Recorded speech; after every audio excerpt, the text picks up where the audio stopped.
कलियुग हिंदू कालगणना में 4 युगों में चौथा और अंतिम युग है। इसके पहले सतयुग, त्रेता युग, द्वापर युग और अभी एक कालखंड का चौथा युग कलियुग चल रहा है। मान्यता के अनुसार महाभारत युद्ध के बाद कलियुग का आरंभ 35 वर्ष के बाद अर्थात भगवान श्री कृष्ण के अपने धाम जाने के बाद हुआ। पुराणों के अनुसार कलियुग में भगवान विष्णु के अवतार भगवान कल्कि का अवतार होगा और वे सभी पापियों का विनाश करेंगे। अभी तो बस कलियुग का आरंभ हुआ है। कलियुग के अंत में पाप अपनी चरम सीमा पर होगा, परंतु ये सभी लक्षण भगवान श्री कृष्ण ने पहले ही पांडवों को बता दिए थे। नमस्कार दोस्तों, और हिंदू सत्व में आपका स्वागत है। महाभारत के समय की बात है। 5 पांडवों ने भगवान श्री कृष्ण से कलियुग के बारे में चर्चा की और कलियुग के बारे में विस्तार से पूछा, जानने की इच्छा प्रकट की कि कलियुग में मनुष्य कैसा होगा, उसके व्यवहार कैसे होंगे और उसे मोक्ष कैसे प्राप्त होगा। इन्हीं प्रश्नों का उत्तर देने के लिए भगवान श्री कृष्ण कहते हैं, तुम 5 भाई वन में जाओ और जो कुछ भी दिखे वह आकर मुझे बताओ, मैं तुम्हें उसका प्रभाव बताऊंगा। 5 भाई वन में गए। युधिष्ठिर महाराज ने देखा कि किसी हाथी की 2 सूंड है। यह देखकर उनके आश्चर्य का पारा न रहा। अर्जुन अन्य दिशा में गए। वहां उन्होंने देखा कि कोई पक्षी है, उसके पंखों पर वेद की ऋचाई लिखी हुई है, परंतु वह मांस खा रहा है। यह भी एक आश्चर्य था। भीम ने तीसरे आश्चर्य देखा कि गाय के बछड़े ने जन्म दिया और गाय उस बछड़े को इतना चाट रही थी कि वह लहूलुहान हो गया। सहदेव ने चौथा आश्चर्य देखा कि 6-7 कुएं हैं और आसपास के कुएं में पानी है, किंतु बीच का कुआं खाली है। बीच का कुआं गहरा है, फिर भी पानी नहीं है। 5वें भाई नकुल ने भी एक आश्चर्य देखा कि एक पहाड़ के ऊपर से एक बड़ी शिला गिरते आती है और कितने ही वृक्षों से टकराई, पर उन वृक्षों के तने उसे रोक न सके। कितनी ही अन्य शिलाओं के साथ टकराई, पर वह रुक न सका। अंत में एक अत्यंत छोटे पौधे का स्पर्श होते ही वह स्थिर हो गई।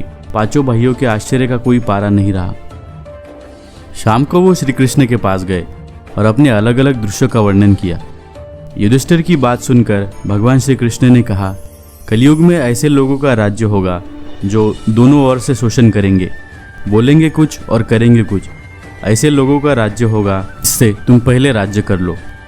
जब अर्जुन ने अपनी बात बताई तब भगवान ने कहा, कलियुग में ऐसे लोग रहेंगे जो बड़े बड़े पंडित और विद्वान होंगे, किंतु वो यही देखते रहेंगे कि कौन सा मनुष्य मरे और हमारे नाम संपत्ति कर जाए।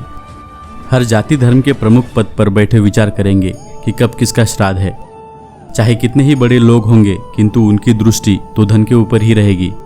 ऐसे लोगों की बहुतायत होगी जो परधन को हरने और छीनने को आतुर होंगे। कोई विरला ही संत पुरुष होगा। भीम ने तीसरा आश्चर्य बताया। तब भगवान श्री कृष्ण ने कहा कि कलियुग का आदमी शिशुपाल हो जाएगा। बालकों के लिए इतनी ममता करेगा कि उन्हें अपने विकास का अवसर ही नहीं मिलेगा।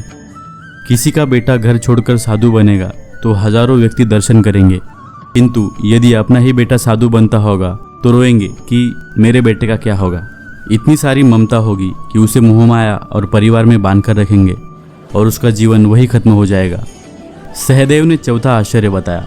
श्री कृष्ण ने बोला, कलियुग में अमीर लोग लड़के लड़की के विवाह में, मकान के उत्सव में, छोटे बड़े उत्सवों में तो लाखों रुपए खर्च करेंगे, परंतु पड़ोस में यदि कोई भूखा प्यासा होगा तो यह नहीं देखेंगे कि उसका पेट भरा है या नहीं। दूसरी ओर मौज मजे में शराब और व्यसन में पैसे उड़ा देंगे, किंतु किसी के 2 आंसू पूछेंगे नहीं। किसी के 2 आंसू पूछने में उनकी रुचि नहीं होगी, और जिनकी रुचि होगी उन पर कलियुग का प्रभाव नहीं होगा, उन पर भगवान का प्रभाव होगा। 5वां आश्चर्य सुनकर भगवान श्री कृष्ण ने कहा कि कलियुग में मानव का मन नीचे गिरेगा, उसका जीवन पतित होगा। यह पतित जीवन धन की शिलाओं से नहीं रुकेगा, नहीं सत्ता की वृक्षों से रुकेगा, किंतु हरिनाम के एक छोटे से पौधे से रुकेगा। हरि कीर्तन के एक छोटे से पौधे से मनुष्य का जीवन पतन होना रुक जाएगा। तो मित्रों, ये थी भगवान श्री कृष्ण ने कलियुग के बारे में बताए हुए 5 कटु सत्य।